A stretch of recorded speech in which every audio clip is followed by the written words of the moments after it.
Okay, welcome back to the Dallas International Film Festival. I'm Carrie Hoover with Salic Film News. I'm here with Matt Schrader of Score. A film music documentary. I've been trying to get the whole title in there. It's a long, it starts short and it ends up being much longer, yeah. Yes. So I was so excited to see this film on there because I'm guessing you and I are two of a kind. Like if somebody says, Carrie, you have been into films since you were a kid. Who is your favorite filmmaker? I'm like, John Williams, without a doubt. They're like, that's not a filmmaker. Yes, he is. He is too. They all think of themselves as filmmakers, which is kind of the interesting thing. I remember being in no better example probably that we interviewed than Hans Zimmer. Mm-hmm. And I remember being in his office. We had just finished the interview, and he was talking about how sometimes he doesn't sleep. He goes home from working on whatever project he's on, and he won't sleep, and instead he's watching 2 or 3 movies at night, and so he doesn't really, he's like, I just love it. I don't know. I should sleep. I just don't, and I end up being really tired, but I just really like movies and making movies, and I think a lot of composers think of themselves as storytellers and as filmmakers. Yeah, well, I mean, absolutely. If you think about it, that's as integral to the feel of a movie as the editing is or the cinematography is. Mm-hmm. I actually would put it a little bit higher up than that even. Mm-hmm. I've thought this for a while, and this is probably part of the reason that I thought it would be a fun project at the start. Really, aside from the director and maybe you could argue the actors sometimes, I think music kind of brings more than any other area of a film. I mean, it's a collaborative thing, so you have a million different pieces that all have to fit together. So many and sometimes parts. They fit together well, and you get a beautiful picture, and sometimes the puzzle pieces don't quite fit, but they're close, and whatever. But I think the music can really, it can improve a bad movie. Yes. But the really spectacular thing is when you have a good movie from the start, and then the music can do something totally so much. It's really interesting. So it's fun. Okay, so to talk about, as the filmmaking process, you have a tremendous collection of interviews that you recorded for the documentary, as well as archival footage that you pulled. So how did you go about getting this incredible group of people that you brought in to work on this film? Yeah, there's a million different pieces of multimedia, and a lot of them that we shot, a lot of them from other things that are existing, and things that were showcasing how exactly they worked. And I mean, the interesting thing is most of these people that are making this music, and I think this is it's a unique point in all of history, because we're now at this point where there's kind of the pop culture thing that has been documented for a while, and now we can see these movies that are 60 years old. Yes. And one of the people in art, Danny Elfman, talked about how he picked up some kind of life lessons from the way Bernard Herrmann would score movies, and he started to realize, I can break a bunch of these rules. Absolutely. I don't have to do the same thing. And I think there's a lot of that. I mean, a lot of the appreciation for things done in the past and how you can maybe advance them, evolve them, all of that. And because so many of these guys consider themselves filmmakers, you can end up with really kind of unique things when someone says, I'm going to do this crazy thing, and it's just going to be, Birdman a few years ago was just drums, and that's a weird thing. It's weird. But or the theme from Homicide. It was different. From the TV show Homicide. There's a lot of really weird things that people have been like, that's weird. Oh wait, this is pretty cool now. So and that's always really a really exciting thing, I think. Mm-hmm. Now, do you have a background in music? I was thinking your background was more film and journalism. Journalism, yeah. Journalism is kind of my where I come from. I studied journalism and film both, but I just went into kind of the news world. So sure. I had a little bit of experience putting together 2-minute things, but not as much hour and a half or 2-hour things. So there was a little, making this and editing especially was a little bit out of my toolbox, but we ended up kind of making it work. Mm-hmm. Okay, so tell me a little bit about how you became interested in film scores. Like I said, we're totally two peas in a pod here because my parents met at music school. And so growing up, there was always music in the house, opera, Broadway, all of these things. And so when I would watch a movie with my parents, my dad especially, like I could always count on one of them to be like, hey, Carrie, listen to this, and, probably See, I never had that, but really? Somehow I picked up on it a little bit. Mm-hmm. Like I'd be like, oh, that's kind of weird. What's this? What's that doing now? What's that weird sound that's coming in? Oh, okay, now I see what it was. I kind of thought about it, but I didn't really maybe fully process it. But it was enough where I think, probably a lot of people pick up on that a little bit, but but then when you hear it outside of that, I think maybe there's a little extra appreciation that some soundtrack fans may have in they kind of they make sense in the storyline, and because of that there's like not only were they making music, but they were making music that did something too, so there's kind of a cool thing to it.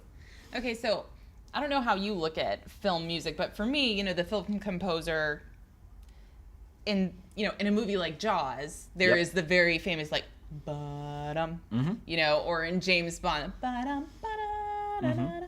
That's almost motifs. Yes, it's like a line in the movie. It's a catchphrase, but almost as famous, though I think not quite as recognizable, are those beautiful main themes, like the one from Far and Away has always stuck with me, or if we're gonna stick with John Williams, E.T. Sure. Which is almost as famous. So, what do you think those two different roles of the composer contribute to the film? And even to elaborate on that a little bit, we talk about like the idea of a motif just a little bit, just the idea of like 4 or 5, maybe up to 8 or 9 notes that are just kind of like the general da da da da da da, that gets and then there's like some variations and things, but for the most part that's kind of the thing. And it was interesting early on in this because in rewatching some of these films you start to hear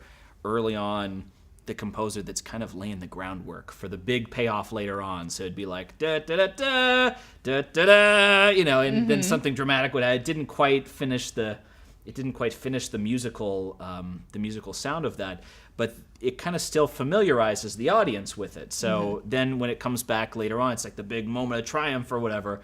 Then the hero is really powerful. Yes. And so I think that's one.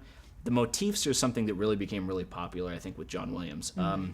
There's kind of this other idea that is pretty popular now, and it's kind of difficult. It's harder to kind of intellectualize.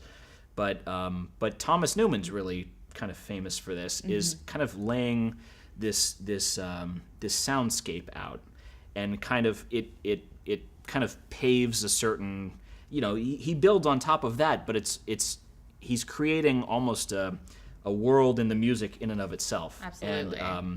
And there's some other people that have kind of explored that a little bit. Hans Zimmer actually has done some things that are kind of in the same realm, and he pushes a lot of the electronic elements in interesting ways. But yeah, the really cool thing, and there's some other people too whose work really stands out, but that's the cool thing about this. Like, we're in this world now where it's not even just an orchestra. There's a million different sounds an orchestra can make. No symphony sounds the same. No recording sounds the same. But now we're in this world where there's electronic elements too, and endless horizon there. So so I think there's the sky's the limit for a lot of the sounds in future scores down the line. Yeah, I think the more people think, oh, well, I don't recognize film scores. That's not even something that I notice. But they're full of it. Yes, I'm just kind of like, you know it. You may not know you know it, but what would Pirates of the Caribbean be without that incredible, I'm thinking of the very first sword fight in there that is synced up with this incredible orchestral piece. It's so much more fun. Actually, several composers were a little nervous about talking about certain creative things. One, because it's like you're bearing your soul, right? Like, you write music and you're like, this is great. And then you're like, do you think this is great? Like you play it for someone and you're like, I hope I'm not crazy. Because it's not like language even where you can say something and it makes sense. It's like this emotional abstract thing. So you always worry that maybe someone else doesn't quite get it. And there's a little of that insecurity, but some of the composers also were saying they kind of have figured out some of the tricks. Right? Like, for lack of a better word, that really cheapens it. But some of the tricks that they are able to kind of build into a score to make it really impactful throughout. And they don't necessarily want people thinking about it because they're not verbally kind of telling a story. They're easing us along into, through the feelings, the characters sometimes, or what the director wants us to be looking at, or whatever it is, and that they don't want people to be in the moment and be like, oh, there's that sound that they use for that thing, and okay, I see now they're trying to manipulate me. It's that kind of a thing. I think really with film, we want to kind of be, for lack of a better word, it's such a negative word, but manipulated to understand a story. Like, Absolutely. It's to get into that world. And that's part of the beauty of the theater is you get to go in and kind of live in a dream for a couple hours and then come out of that and you can appreciate that. But I think there's so many things that are going on kind of behind the scenes and this emotional language that's kind of constructed through the music that there's so many things to explore that are really, really cool. And sometimes you have to be able to kind of break down certain of those things. I'll tell you, like, I've probably heard millions of hours of film scores, and I love them as much as I ever did, and I kind of understand them now, but it's only kind of made me appreciate it more. So I think it's kind of, this experience, as selfish as for selfish reasons, has been awesome because I think I'm paying more attention to how really powerful some music can be that kind of would have just lived maybe in the background mentally watching something before, and now I'm kind of like, wow, this is really great.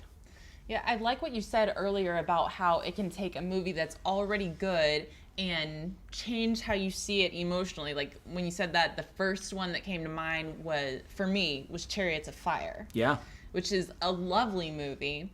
But if you're not used to watching British film, if you're not familiar, your first take on it without the music could be, this is a very dry, I guess this is, it's boring. It's good, but well, there's kind of this thing too where I think now, like, especially in the last probably 10 years when this has become a little more common, but films have always been shot first and then a composer kind of comes in at the end, usually once everything has been shot or mostly shot.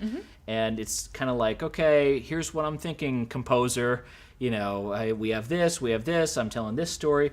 And I think we're now seeing some kind of really interesting collaborations that start way earlier in the process. I think what Hans and Christopher Nolan have done on several of their last movies have the music in those has been amazing. And I mean, even in Interstellar, which it wasn't my favorite movie, but it was, I liked it.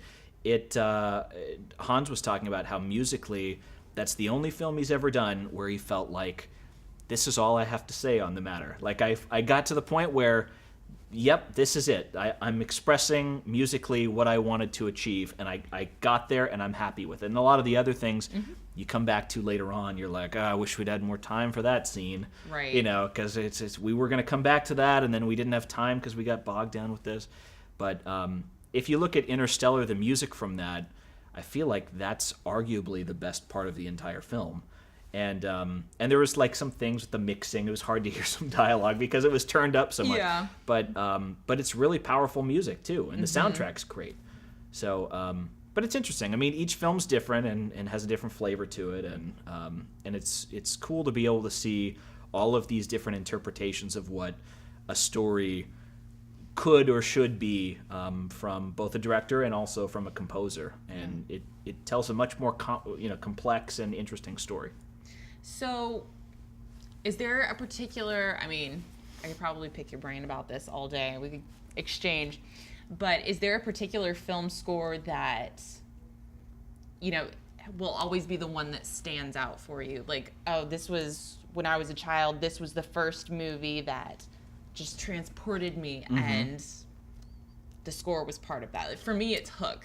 Would be my earliest memory of noticing the music and it really being a huge part of my film watching experience. It's interesting. That's a really interesting question, because we've had a lot of people that have said, a criticism even of our film has been like, how come you didn't have more of this person in it? You know, how come you didn't? I really like the score from Gravity, and we didn't interview Stephen Price, who did the score for Gravity.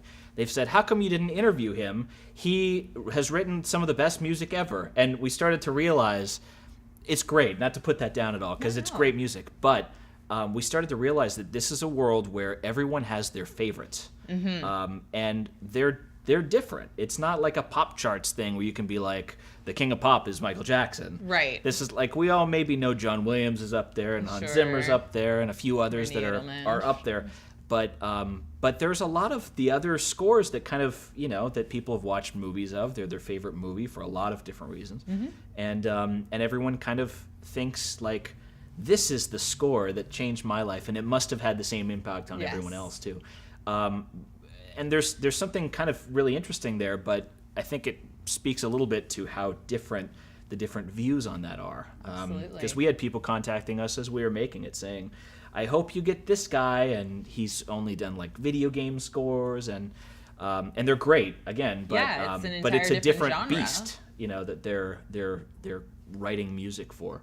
So I think it's been interesting to see certain, and we start to get a sense for the scores that really have made a big impact too.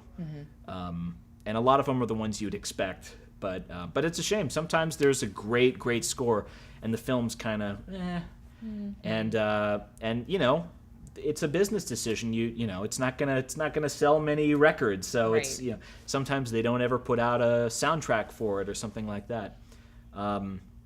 And that music gets lost, and it may be something that's really artful and fun to listen to, and great in a number of other ways.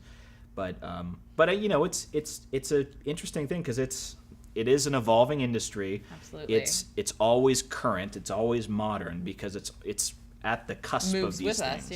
And even the discovery of certain sounds. It's like, this is the number of composers we talked to that said, like, I had to custom build my music rig because we have 60 libraries of sounds that we were all, you know, turning into, you know, we were turning sounds inside out and putting them in different arrangements. That's not even possible. And computers have gotten pretty good. That's not possible on most computers that you could buy. They're spending $250,000 just trying to build something so that they can make a sound. And I don't think you see it anywhere else in the world except for in this industry, where you can actually push kind of a new frontier of music. That's brilliant. I love it. Well, I'm so glad that you're here. Score, a film music documentary, is screening as part of the Deep Ellum Sounds collection. So, yes, again, it was a lot of fun. Schrader, thank you for being here. And we will be back theatrically. Yes, be back. We'll be back theatrically as well in June. Great. So for those who are seeing it, it will be in Dallas as well. Awesome. Well, we look forward to it. Thank you again. Thank you so much for coming in. Thank you for having me.